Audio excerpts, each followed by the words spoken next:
여러분 안녕하십니까? 우리 이제 강윤숙 사모님이 내려가시면서 좋은 글도 써서 읽어주시고 득찬까지 해주셔서 참으로 감사합니다. 하나님께서 그 출입을 지켜주시고 하늘까지 꼭 인도해 주시기를 간절히 바랍니다. 이제 오늘은 우리가 기도에 대해서 말씀을 살펴보도록 하겠습니다. 어떤 것이 기도하는 것인가? 예수님께서 가르쳐 주신 기도의 내용을 중심으로 해서 살펴보겠습니다. 근데 사실은 이제 이 기도라는 것은 시간을 정해놓고 하는 기도도 참 중요한 기도입니다. 기도 하루에 한 번도 안 하다가 2번 하고 3번 하고 이제 이렇게 횟수가 들어가는데, 근데 기도하는 사람은 하루에도 기도를 수십 번 하죠. 그리고 이제 그 수십 번 할 뿐만 아니라 사실은 기도는요, 내 마음 속에, 내 생각 속에 주님이 계셔야 됩니다. 주님께서 내 마음 속에, 내 생각 속에, 내가 좋아하는 것들 속에, 나의 소망 가운데 주님이 들어와 있지 않으면 그 사람은 아직까지 그리스도인이 아닙니다. 그래서 그냥 시간 내에서 가서 문을 두드리고 하는 사람들은 이 신앙의 별 재미를 느끼지 못합니다. 근데 자기가 바라보는 것, 생각하는 것, 자기의 이 소중한 모든 것들 속에서 주님이 계실 때 그것이 참으로 그리스도인입니다. 그래서 이제 우리가 이제 성경을 읽을 때, 우리가 성경을 통해서 배우기도 하지만 성경을 읽을 때, 이 성경의 이런 저자의 경험이 바로 이런 경험이었구나. 우리 성경의 저자도 이런 마음에서 이런 글을 썼구나. 이런 것들이 이제 느껴져야 됩니다. 성경은 배우는 것이기도 하지만 성경은 체험하는 것이기도 하고, 그 다음에 이 성경의 저자들의 그 경험이 우리의 경험으로 와야 되는 거죠. 그게 같은 것이어야 우리도 하늘까지 갈 수 있는 것입니다. 그래서 이제 사실은 이제 성경 속에 나와 있는 이 성경의 저자들의 경험은 아주 고상하고 고차원적이고 그런 경험이 아니에요. 이 성경에 있는 모든 경험들은 우리가 오늘날 해야 되는 경험이기도 합니다. 우리 그 시편 19편, 구약성경 814쪽을 보겠습니다. 시편 19편입니다. 시편 19편 14절. 함께 읽겠습니다. 시작. 나의 반석이시요 나의 구속자이신 여호와여, 내 입의 말과 마음의 묵상이 주의 앞에 연락되기를 원하나이다. 이제 이런 말씀을 읽을 때 이거를 안 해본 사람은 그냥 이게 성경에 있는 하나의 글입니다. 그런데 우리 마음속에 예수님이 오실 때 내 입의 말과, 그러니까 내 입의 모든 말이거든요. 내 입의 모든 말과 내 마음의 묵상이 주의 앞에 연락되기를 원하네. 그러니까 입에서 나온 모든 말씀 속에 예수님이 계셔야 돼요. 예수님이 증거되어야 되고, 우리 무슨 말을 하든지 예수님 얘기가 나와야 되고, 또 그 다음에 마음의 묵상은 생각하는 것이죠. 그런데 그 생각 속에 주님이 항상 계시는 사람이 거듭난 생애예요. 그러니까 이제 우리가 예수님을 믿어도 육적인 생애가 있고 거듭난 생애가 있는데, 거듭난 생애에는 우리의 모든 생각 속에 주님이 늘 동행하는 것입니다. 그 다음에 이제 이 부분 여러분이 꼭 깊이 좀 생각해 주시고요. 그 다음에 마태복음 6장으로 가겠습니다. 여기 이제 예수님께서 기도를 가르쳐 주신 장면이 나오는데, 여기 마태복음 6장 5절부터 있는 말씀을 읽도록 하겠습니다. 자, 먼저 5절부터 8절까지 읽도록 하겠습니다. 시작. 또 너희가 기도할 때 외식하는 자와 같이 되지 말라. 저희는 사람에게 보이려고 회당과 큰 거리 어귀에 서서 기도하기를 좋아하느니라. 내가 진실로 너희에게 이르노니 저희는 자기 상을 이미 받았느니라. 너는 기도할 때에 내 골방에 들어가 문을 닫고 은밀한 중에 계신 내 아버지께 기도하라. 은밀한 중에 보시는 내 아버지께서 갚으시리라. 또 기도할 때에 이방인과 같이 중언부언하지 말라.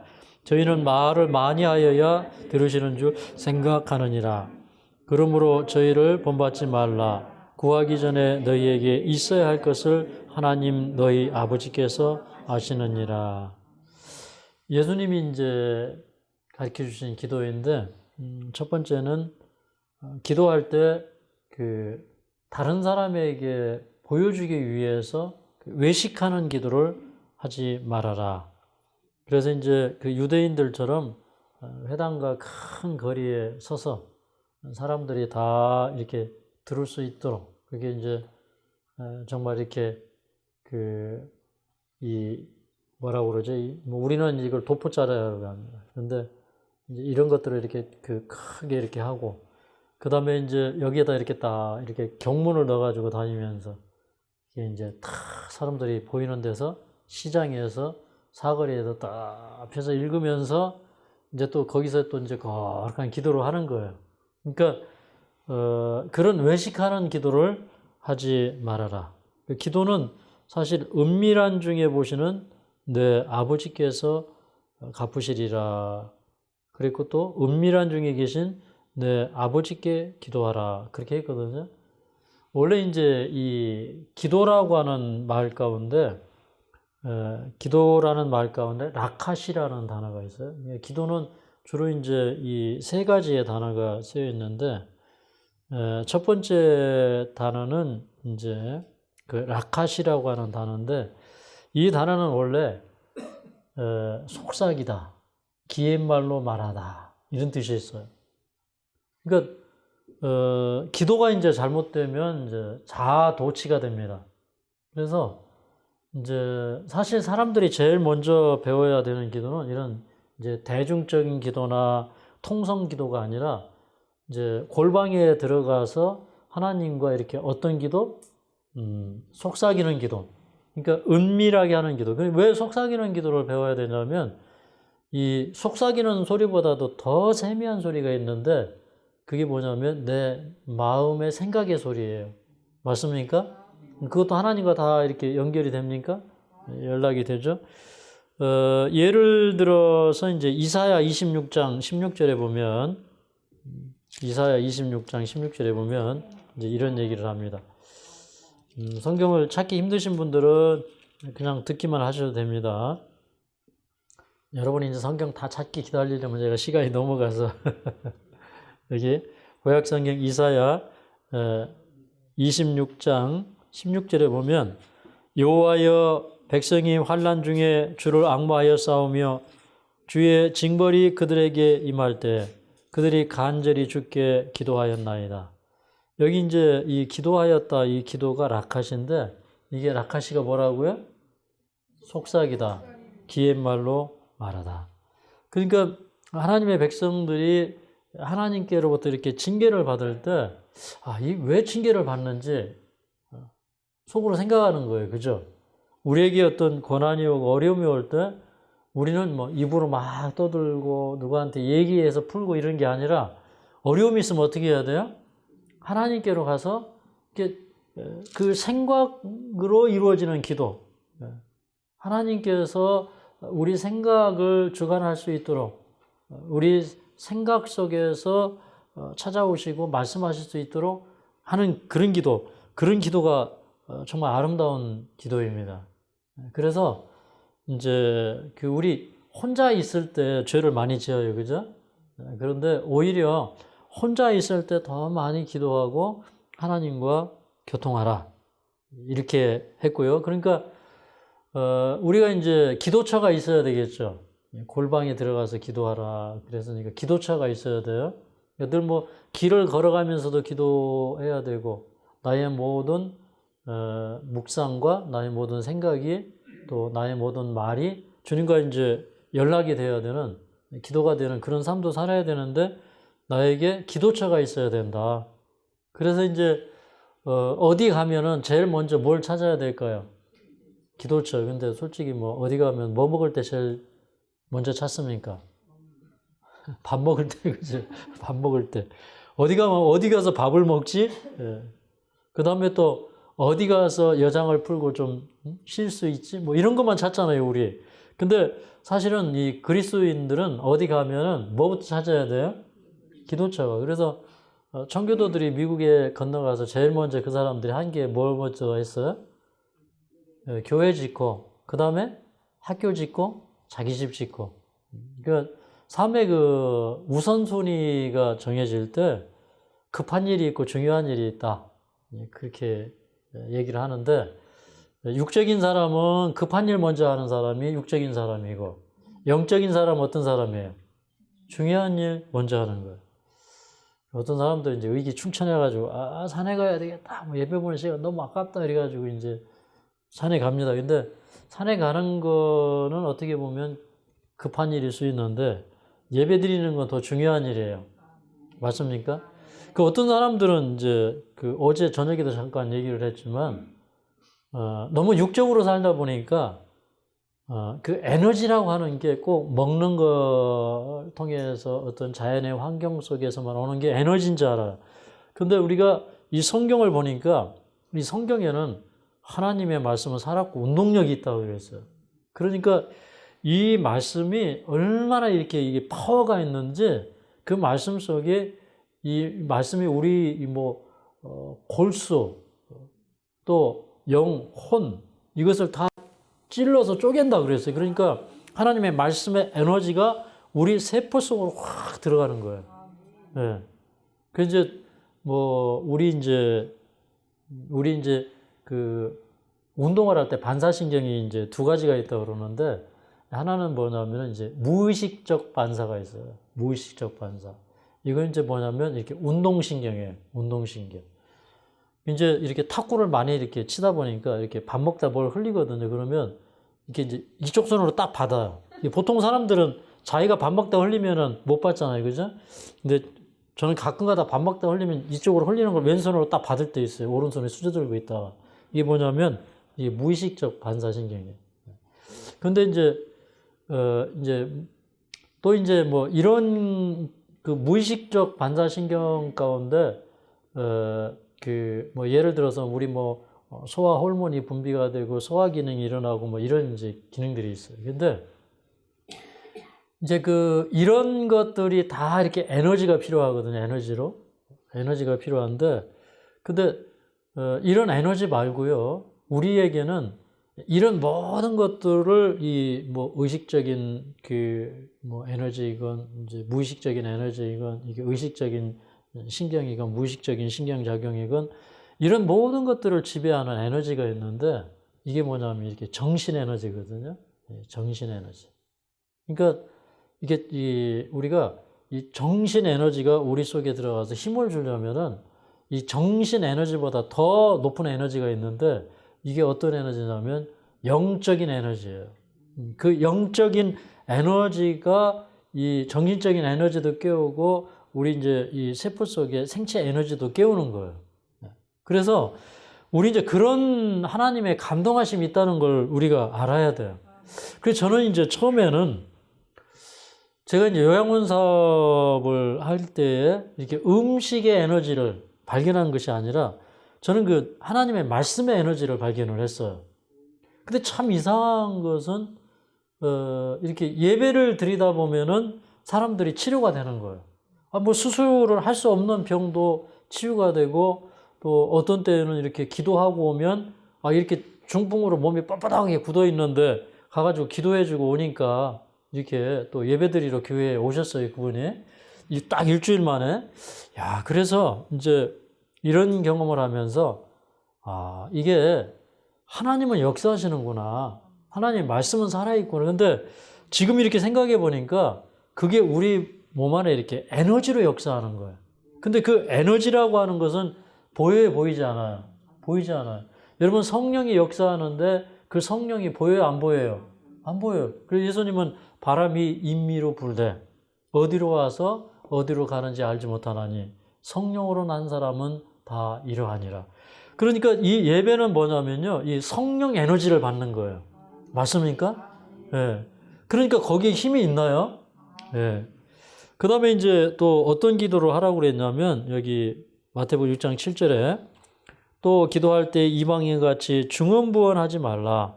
저희는 말을 많이 하여야 들으실 줄 생각하느니라. 그러니까 이제 우리도 이런 생각을 해요. 자, 우리가 이제 뭘 위해서 기도했어요. 이제 예를 들어서 이제 어떤 사람이 집 하려고 기도를 해요. 근데 이제 기도하라고 이제 서로 그래요. 기도하라고. 기도해야 집이 팔린다. 물론 이제 기도해야 또 집이 팔리는 경험을 많이 했습니다. 저도. 그런데 이제 무슨 생각을 가지고 기도하냐면, 어제 했는데 하나님이 또 잘 못 들으셨나? 오늘 또 해야지. 네. 하나님이 아직 잘 못 들으셨나? 내일도 또 해야지. 이제 이런 마음으로 자꾸 이제 기도하는 거예요. 근데 여기 이제 하나님의 말씀은 뭐냐면, 그렇게 말을 반복적으로 많이 하지 않아도 주님께서는 다 무엇이 필요한지 아신다는 거예요. 그래서 이제 우리는 기도할 때 그럼 집을 팔아야 된다. 이제 하나님께 집을 팔아달라고 기도했어요. 이제 그 다음에 이제 생각해 봐야 되는 거예요. 이 집을 팔아가지고 뭘 해야지? 그 다음에 집을 팔으면 뭐 어디로 이사를 가야지? 여기에 하나님의 뜻은 어디에 있을까? 그죠? 내가 왜 집을 팔려고 그러지? 그러면 이제 기도 안 하고 이제 사람들이 집을 팔죠. 기도하고 뭐, 왜 이제 기도하고 파는 사람도 사실은 기도 안 하고 파는 거예요. 왜요? 뭐 예를 들어서 이제 집을 팔고 나면 뭐 11금 문제도 발생을 하죠. 또 집 팔고 나면 또 그걸 어떻게 이제 써야 될지 이런 것도 이제 결정을 해야 되죠. 그러니까 이런 사람들은 사실은 이게 기도했다고 하지만 안 한 거하고 똑같아요.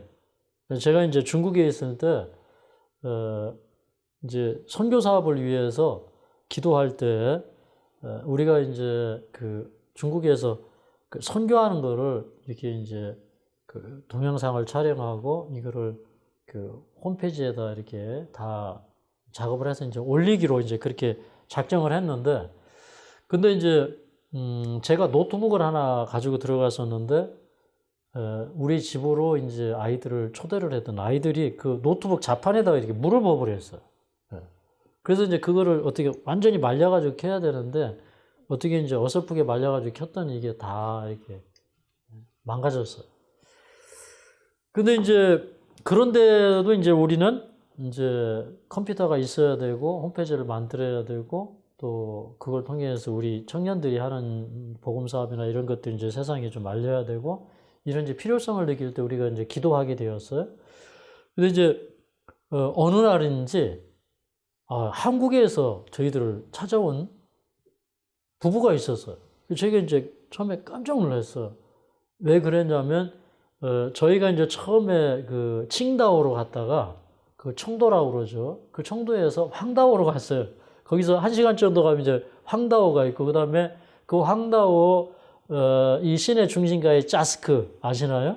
그 짜스크가 있는데, 짜스크 옆에 이제 우리가 아파트에 상가 아파트고 밑에는 이제 상가고 위에는 이제 이렇게 일반인들이 사는 이제 그런 곳인데, 거기 이렇게 살고 있는데, 아니, 중국말 한마디도 알지 못하는 이 부부가 찾아왔어. 근데 이제, 오자마자요, 이렇게 배낭에서 돈을 이렇게 뚜뚜뚜뚜 쏟아놓는데 보니까 100만 원짜리 10뭉치가 뚜뚜뚜뚜 떨어지는 거예요. 근데 이제 그때가 벌써 이제 10년도 넘은 일이죠. 10년도 더 지났어요. 근데 우리로서는 이제 그게 참 굉장한 큰 돈이에요. 근데 이분이 와서 이렇게 얘기를 합니다. 제가 이제, 땅을 팔았습니다. 땅을 팔았는데, 10분의 1은 내가 11금으로 되고, 그 다음에 이제 10분의 1을 떼어놨는데, 기도했대요. 하나님, 제가 이 돈을 어떻게 써야 됩니까? 그렇게 기도했대요. 그래서 어떤 분한테 이제 물어봤대요. 이 돈을 어디에다가 써야 되냐? 이렇게 사실은 이제 그렇게 안 물어보고, 누가 진짜 하나님의 사업을 합니까? 이렇게 물어봤대요. 그랬더니 그분이 하는 얘기가 중국에 있는 이용수 원장이 진짜 복음 사업을 하니까 합니다. 그러더래요. 그러니까 그분이 이제 그 얘기를 듣고요. 중국에 일정 무작정 건너온 거예요. 그래서 처음에는 제가 청도에 있다는 얘기를 듣고 이제 청도로 왔어요. 근데 청도에 가서 물어보니까 제가 황도로 간 거예요. 근데 그 청도에서 황도 올 때에 누가 길 안내를 해준 사람이 없어. 근데 그냥 버스를 타고 어디 가서 몇 번에 내리면 이제 어디 뭐 그 백화점이 있고 그 앞에 이렇게 건물이 있는데 거기에 이제 몇 호시다 이거 가르쳐 줬더니 말 한마디도 하지 모르는 사람이 겁 없이 이 현금을 가지고 저를 찾아왔어.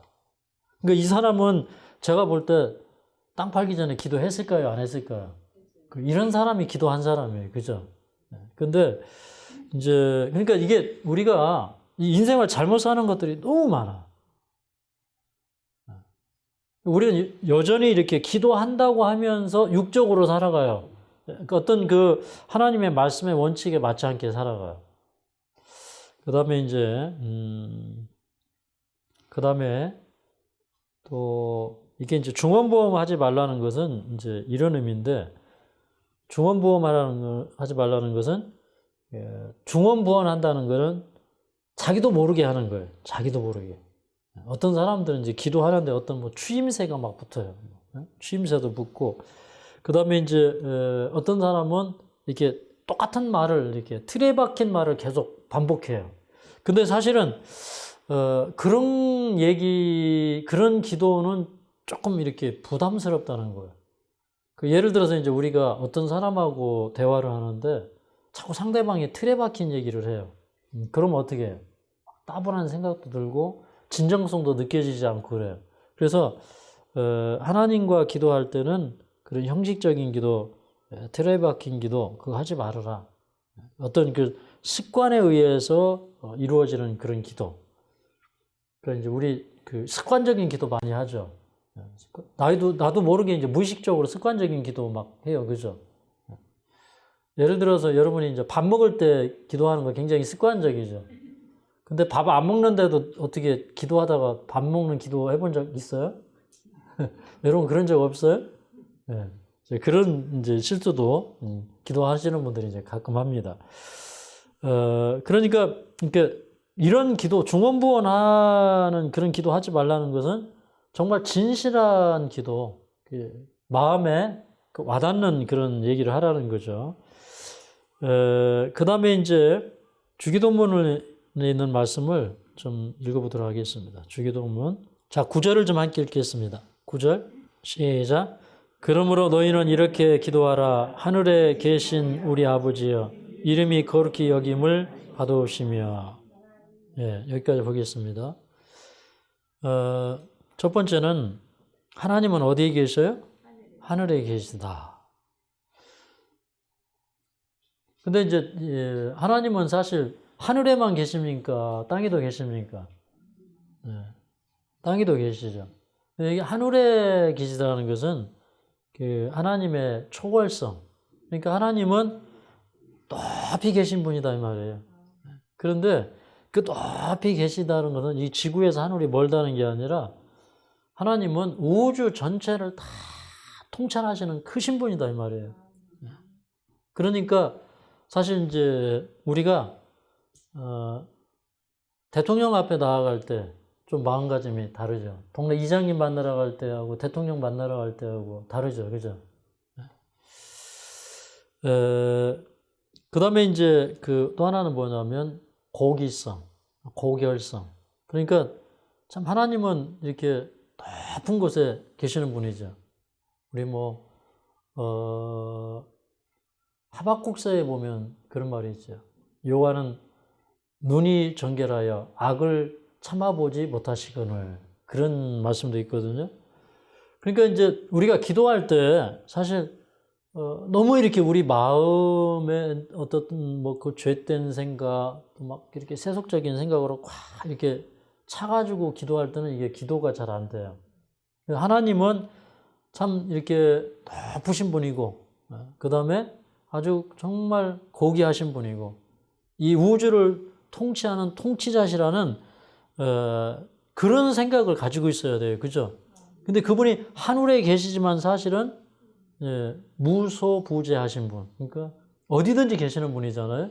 그런 걸 우리가 느끼면서 기도하라는 겁니다. 그러니까 이 기도의 태도를 얘기하는 거예요. 그죠? 그러니까 기도의 태도가 참 중요해요. 저는 이제 이 중국에 가서 어떤 그 목사님을 알게 되었는데 이분이 이제 제가 처음에 중국에 들어갔을 때는 평신도였어요. 그리고 아주 사업을 크게 하는 분이었어요. 그래서 그 중국의 아파트에 그 난방공사, 거기 난치라고 그러죠. 난치공사 하는 분이었는데 그러니까 이제 그 광구공사를 많이 하면서 돈을 정말 많이 버시는 그런 분이었어요.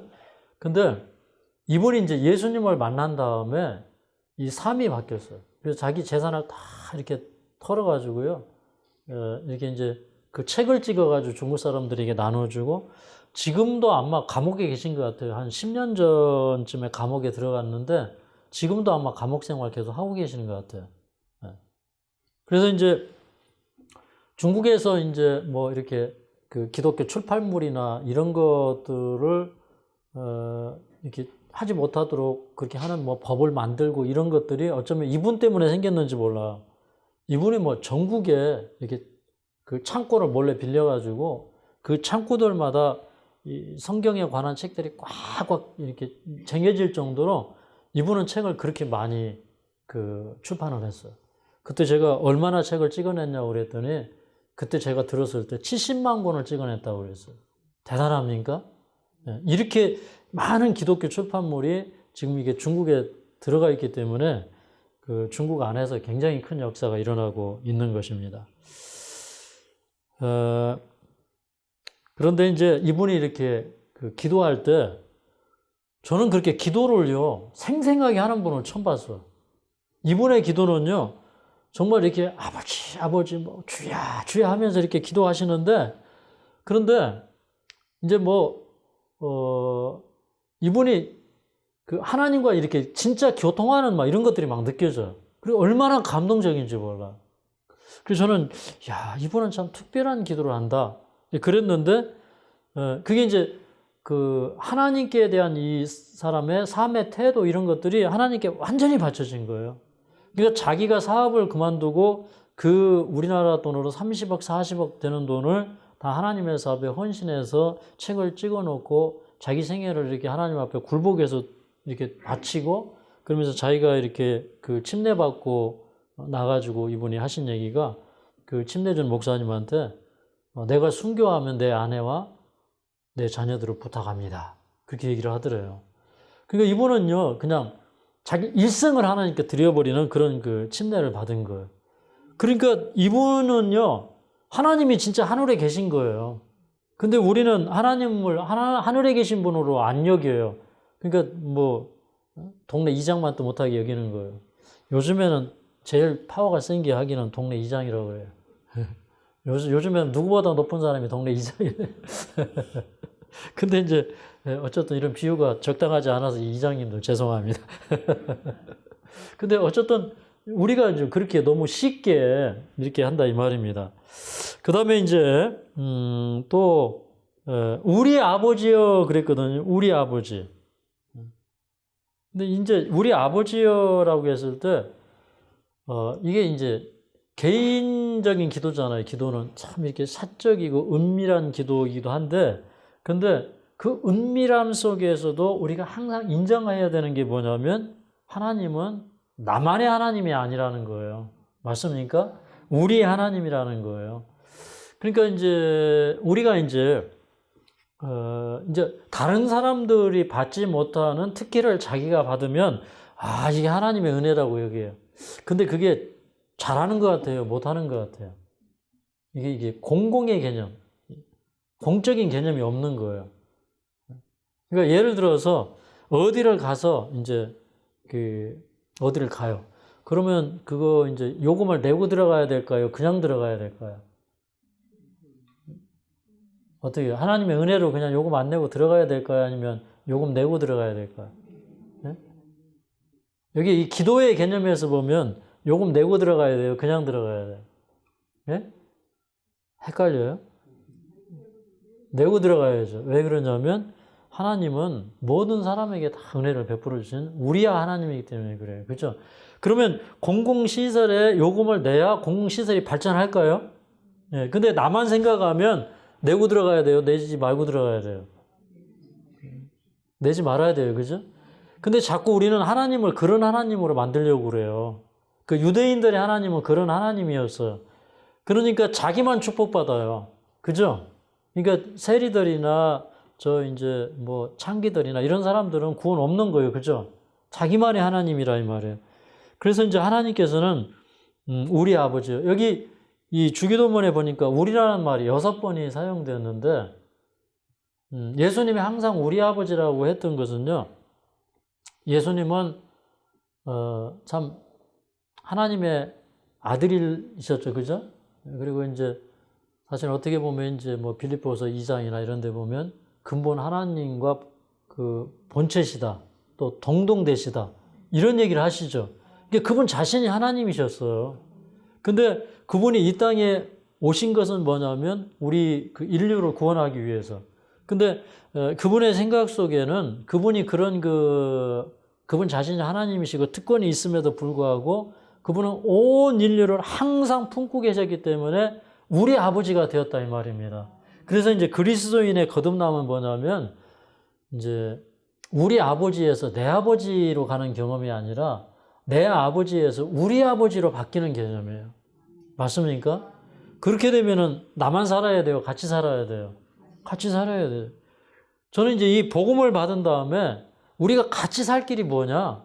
이걸 생각해서 요양원 사업도 시작을 하고 이제 내가 어떤 자리에서 있어야 하나님이 기뻐하실까? 이런 걸 생각했기 때문에 요양원 자리에 지금 서 있는데 우리도 이제 우리 하나님이 되어야 됩니다. 그 다음에 이름이 거룩히 여김을 받아오시며 그랬어요. 그러니까 그 이름이 거룩히 여김을 받아옵시라. 그러면 뭐 우리가 그냥 뭐 하나님 이름이 거룩히 여김을 받으세요 이렇게 한다고 이름이 거룩히 여김을 받습니까? 이게 이제 우리는 잘 이해가 안 가는데 근데 여호와의 이름이 뭐 성경에 참 많이 나와 있는데 오늘 한 17가지를 제가 찾아놨는데 그 가운데 좀 몇 가지만 좀 소개를 해볼게요. 예를 들어서 그 엘로힘은 뭐냐면 창조주 하나님이에요. 그 다음에 아도나이는 생사화복을 주관하시는 분, 절대 주관자이셔요. 또 엘올람은 영원하신 하나님이에요.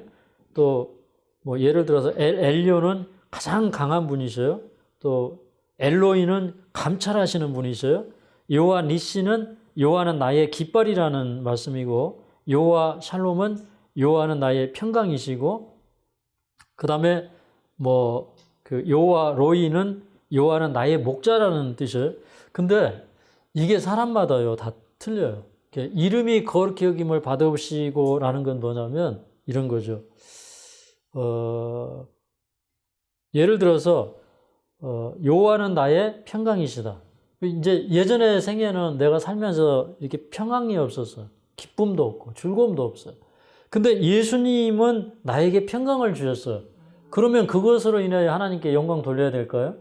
그게 뭐냐면 내가 여호와의 이름을 영화롭게 하고 그 이름을 거룩히 여기는 것이에요. 이거 내가 한 줄 알았더니 주님이 하셨네요? 이게 뭐냐면 여호와 이레의 하나님을 만나는 거예요. 맞죠? 뭐 저도 이제 여호와 이레의 하나님을 참 많이 만나면서 살고 있죠. 아무것도 없는 사람이 복음 사업 한다고 여기까지 오기까지 얼마나 많은 여호와 이레의 하나님을 만났겠어요. 그러면은 하나님 생각을 해보니까 하나님께서 저에게 이러이러한 축복을 주셨는데 그게 다 주의 이름으로 이루어졌으니 감사합니다. 이렇게 감사하는 게 그 이름을 거룩하게 여기는 거예요. 예. 이게 무슨 뜻인지 알겠죠? 내 개인의 그 삶 속에 찾아오신 그런 간증의 경험을 얘기하는 게 그 이름을 이제 영화롭게 하는 것입니다. 그 다음에 또 10절에 보면 나라이 임하옵시며 이건 뭐냐면 나라가 임하옵시며 그랬거든요. 근데 진짜 이제 주님의 뜻 안에서 거듭난 사람들은요, 하나님의 나라를 생각하는 거예요. 사실은 우리는 이 땅의 백성이기 전에 하늘 백성이에요. 그러니까 이 하늘 백성들은요, 무엇을 위해서 살아갑니까? 내가 앞으로 어떻게 살아가지 이게 아니에요. 그죠? 하나님의 나라가 어떻게 해야 전파되지? 이 천국 복음이 어떻게 해야 전파되지? 그죠? 예. 이 땅에 사실은 모든 문제는 예수님 오셔야 해결이 됩니다. 그죠? 그럼 우리는 예수님이 오실 수 있는 모든 길을 닦는 그런 일들을 해야 돼요. 이게 이제 나라가 임하는 경험인데, 저의 생애 속에도 이 나라가 임하는 경험이 이제 왔는데, 제가 이제 참 어려운 환경에서 자라고 뭐 독학을 하다시피 해서 이제 대학원까지 졸업을 하고 이랬는데, 가만히 생각하니까 사람이 돈이 없어서 하나님 사업을 못하는 게 아니라 마음이 하나님 앞에 헌신되지 않아서 하나님의 사업을 못한다는 걸 깨닫게 되었어요. 그래서 너희는 먼저 그의 나라와 그의 의를 구하라. 그리하면 이 모든 것을 너희에게 더하시리라는 그 말씀을 제가 정말 마음으로 깨닫고 난 다음에 나는 하나님의 나라를 위해서 살아야 되겠다, 헌신해야 되겠다 하고 이제 결심을 했는데 그게 뭐냐면 나라가 임하는 경험이에요. 그 다음에 이제 나라가 임하오시며 뜻이 하늘에서 이룬 것 같이 땅에서도 이루어지이다. 그랬어요. 어떤 분이 이런 표현을 했어요. 사실 이 기도가 하기가 굉장히 어렵다. 왜 그러냐면 하늘의 뜻에 만만치 않게 나의 뜻이 있기 때문이다. 그게 있어요.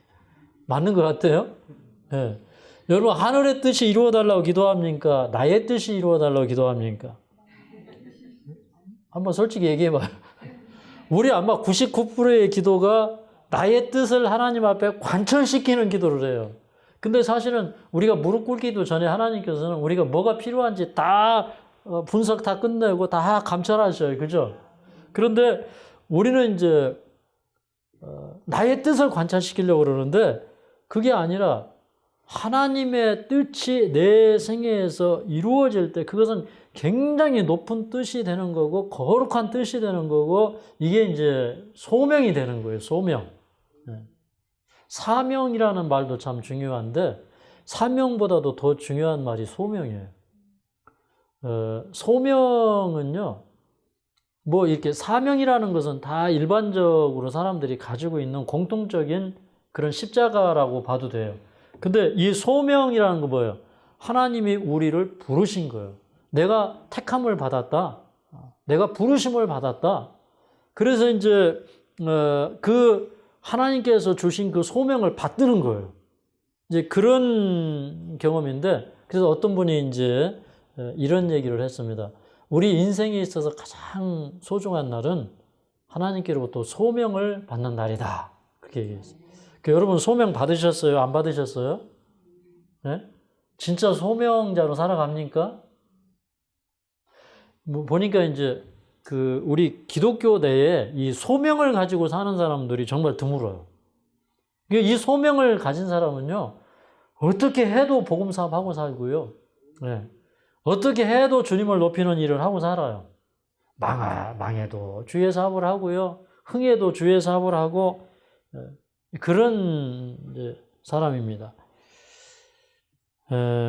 뭐 주님의 뜻은 성경에 많이 나타나 있습니다. 뭐 주님의 뜻은 우리가 구원받는 게 주님의 뜻이고 우리가 또 거룩하게 되는 것이 주님의 뜻이고 또 하나님의 사업을 먼저 생각하는 것이 주님의 뜻이고 그런 뜻들이 우리 생애 가운데 이루어지도록요 기도해야 돼요. 그러면 기도하고 나면 뜻을 발견하고 나와야 돼요? 그냥 나와야 돼요? 발견하고 나와야 돼요. 그죠? 근데 기도하고 나서 야 오늘 또 나의 만만치 않은 뜻을 하나님께 관철시켰다. 네. 이거는 기도를 누가 들으셨을까요? 네? 자기의 기도를 자기가 들은 거예요. 맞죠? 근데 하나님의 뜻을 듣고 나오는 사람은 기도 응답 받은 사람이에요. 맞습니까? 네. 그래서 이제 기도는 사실은 말을 많이 하는 게 아니라 말을 적게 하고 하나님의 뜻을 살피는 겁니다. 맞죠? 그러니까 이제 저도 이제 어떤 때 그런 기도를 해봐요. 하나님 제가 어떻게 해야 될까요? 그러면 하나님께서 1분도 안 돼가지고 답을 가르쳐 주시는 때가 많아요. 너 이렇게 해야 되지 않냐? 너 이거 내가 아는 거 실천하고 있지 않냐? 너 이 문제 좀 문제 있다. 이거 좀 버려라. 이런 거는요, 사실 탁 눈 감고 1분만 있어도 다 들려요. 네, 그런 때가 너무 많아요. 근데 이제 우리가 그걸 안 해요. 기도는 그래서 말 많이 하고 중언부언 하느라고 막 정신없이 하지 말고 좀 하나님의 음성을 듣는 그런 경험을 해야 됩니다. 그 다음에 11절에 오늘날 우리에게 일용한 양식을 주옵시고 그렇게 얘기했어요. 그 이제 오늘날이라는 것은 오늘 지금 그런 뜻이거든요. 지금 배고파요? 지금 배 안 고프죠? 지금 우리는 일용한 양식을 받은 거예요. 그죠? 현재적인 기도예요. 그러니까 이제 이 기도는요. 지금 오늘 그러니까 오늘의 양식을 구하라는 거예요. 근데 이제 이 기도는요. 하나님께서 이건 하루 사용할 양식을 구하라는 거예요. 그러니까 이제 그 탐심을 예방하는 거예요. 이 기도는. 그러니까 정말 주님께 할 수 있는 기도는 뭐예요?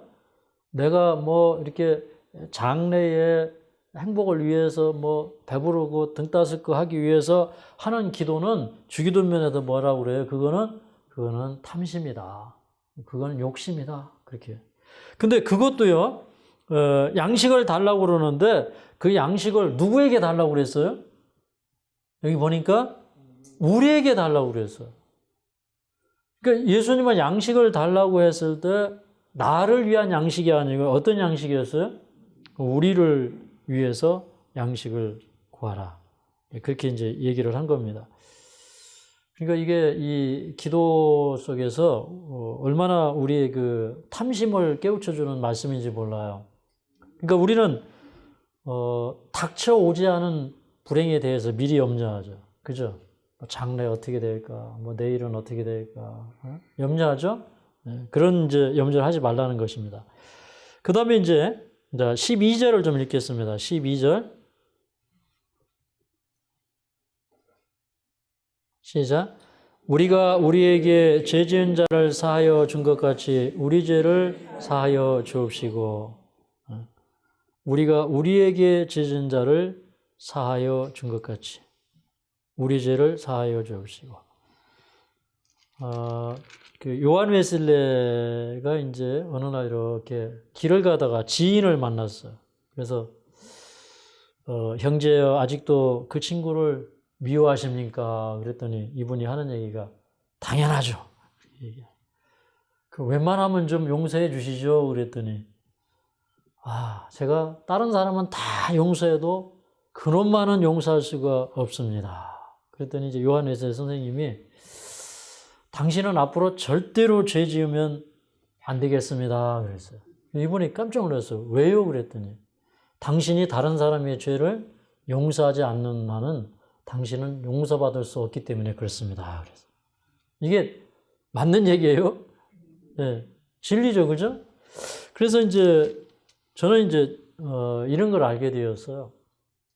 예수님 앞에 가까이 가면 갈수록 우리는 이제 그분의 사랑과 거룩하심을 아는 것에 비례해서 내가 얼마나 죄인이고 내가 얼마나 참 주님을 가슴 아프게 했는가, 그리고 얼마나 그 죄가 흉악한가, 나의 지나온 생애가 얼마나 미운 것인가를 깨닫게 돼요. 그거는 우리가 주님께 가까이 가면 갈수록 그 거룩한 빛으로 나의 이 모습과 나의 내면과 내가 걸어온 길을 이렇게 다 보게 돼요.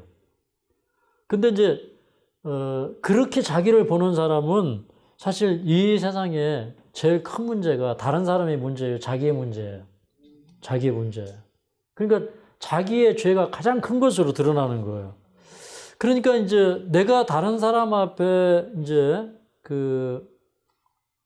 서 있는 게 아니라 내가 하나님 앞에 서 있는 거예요. 사람 앞에 서 있는 게 아니라.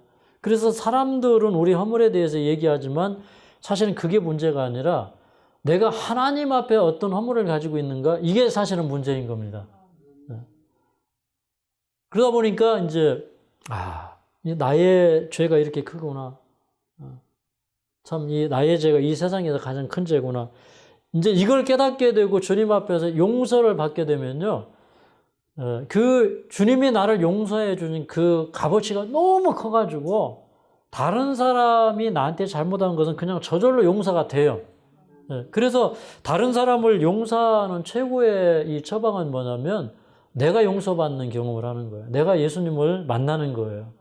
그래서 이제 우리는 반드시 우리 인생에 참회의 경험이 필요한데, 이거는 이제 우리가 이제 주님 앞에 나가서 용서해 주십시오, 잘못했습니다 하는 그런 기도도 필요한데, 계속 이렇게 말씀으로 가서 말씀의 빛으로 나를 계속 비춰봐야 돼. 예수님이 십자가를 지었다는 의미가 뭐지? 나를 용서해 줬다는 의미가 뭐지?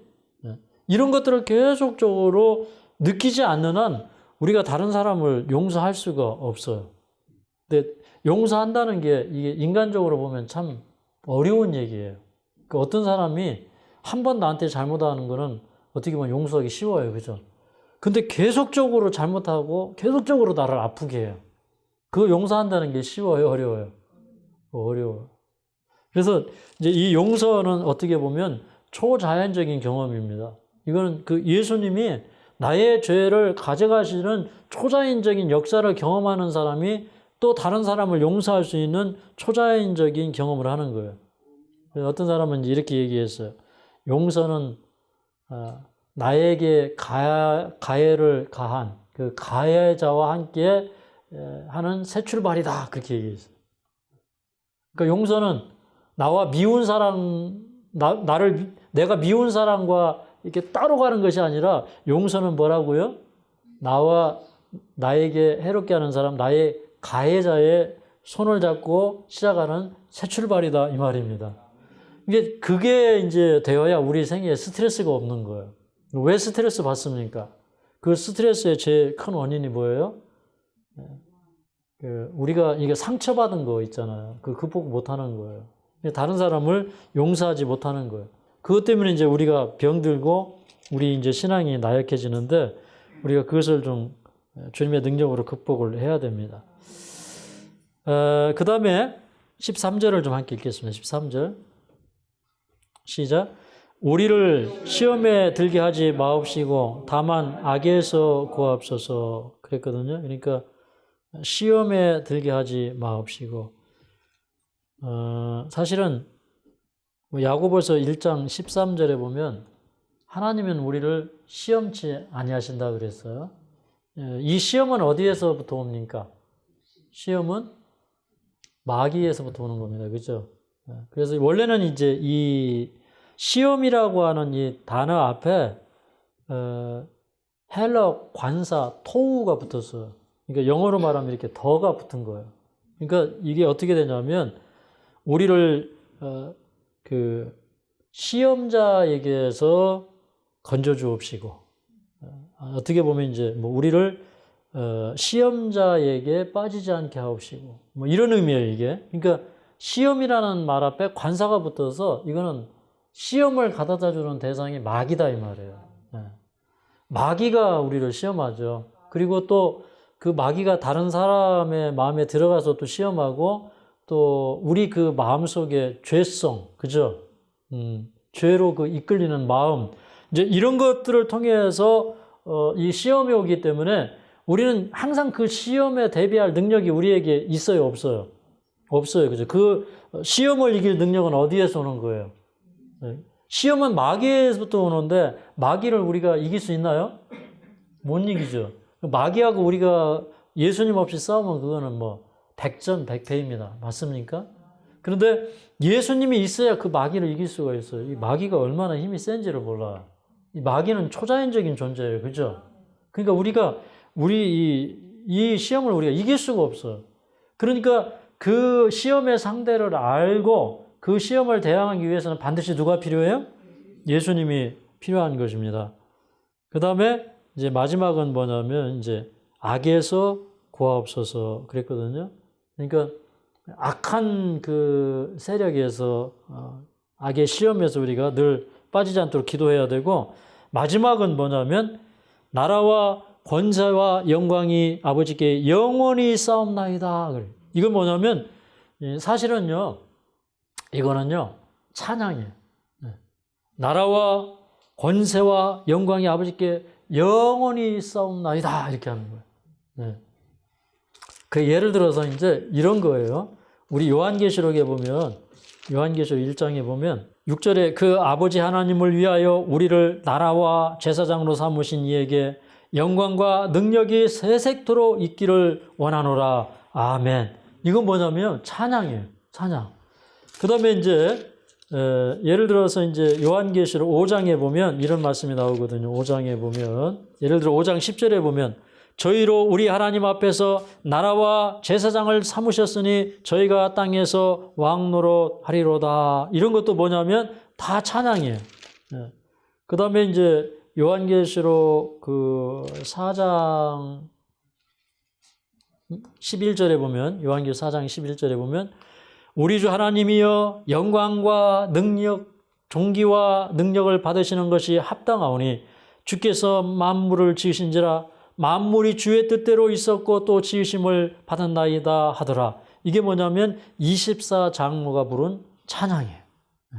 그러니까 나라와 권세와 영광이 아버지께 영원히 있사옵나이다 라고 하는 거는요 이런 거예요. 우리가 기도 끝나고 나면 우리 마음속에 이렇게 기쁨이 와요. 그래서 예수님은 이제 그 기도하고 내려오시면요 막 얼굴이 막 이렇게 생기가 돌아. 여러분 이렇게 즐거운 노래하고 나면 어때요? 마음이 막 기쁘죠? 그러니까 기도는 우리에게 뭘 주는 거예요? 이렇게 영적인 힘을 주고 생기를 주고 기쁨을 주고 그 다음에 진짜 하나님과 이런 좋은 기도를 하고 난 사람은 이렇게 찬양이 나오고 기쁨이 생기는 거예요. 그죠? 그런데 이제 어떤 사람들은 막 30일 기도, 40일 기도, 막 금식 기도하고 깡다구 기도하다가 나중에 몸 다 망가지고요.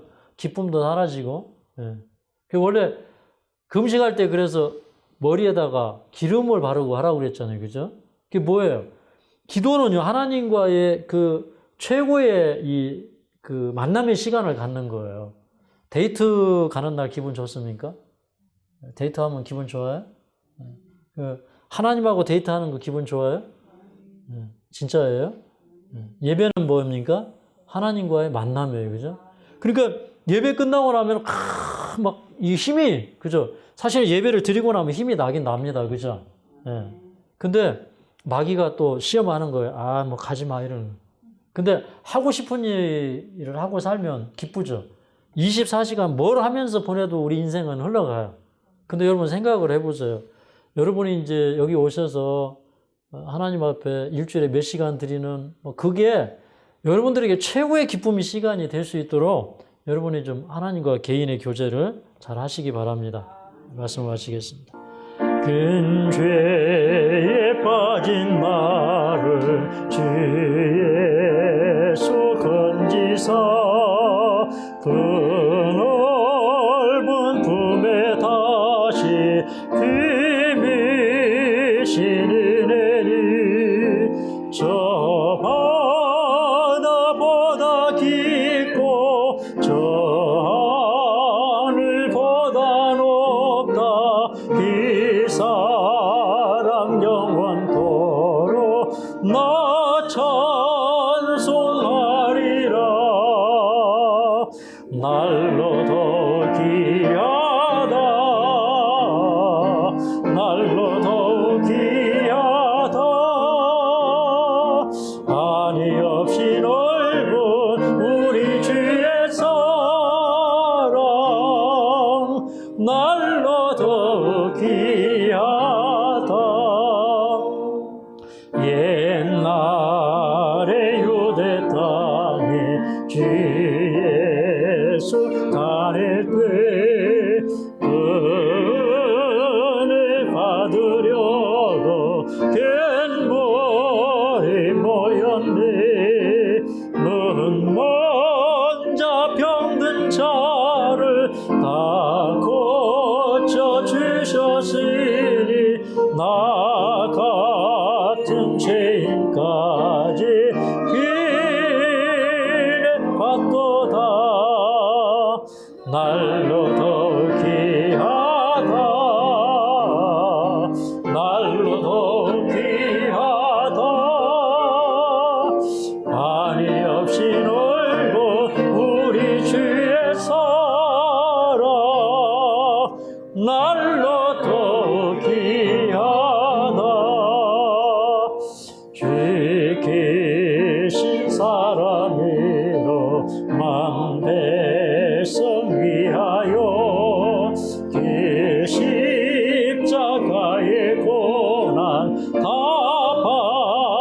오셨으니 그 속죄 받은 성도 긴 소리 함께 높여 온 천지 올리도록 주 찬송하리라.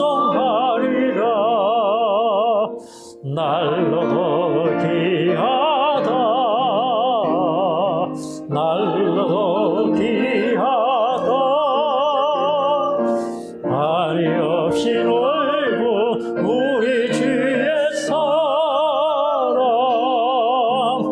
날로 더 귀하다.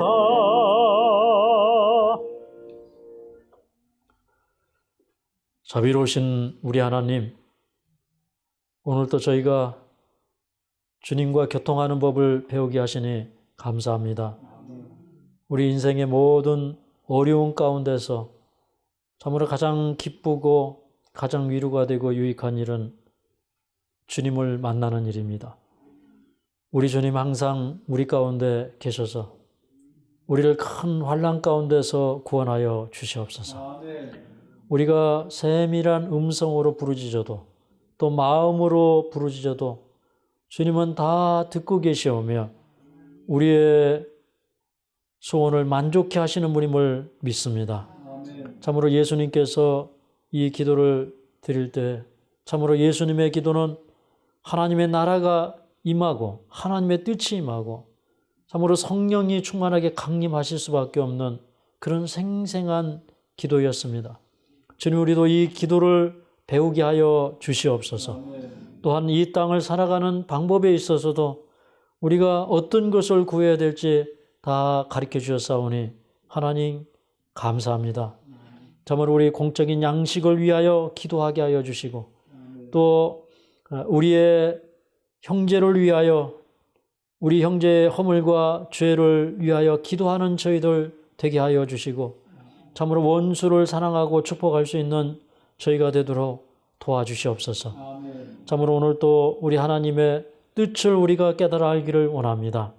그 하나님의 뜻을 가볍게 여기는 그런 기도가 아니라 늘 기도 속에서 하나님의 뜻을 발견하고 순종하는 저희들 되게 하여 주시옵소서. 오늘 또 저희의 한날 생애를 붙들어 주시고 함께 하시며 동행하여 주시옵소서.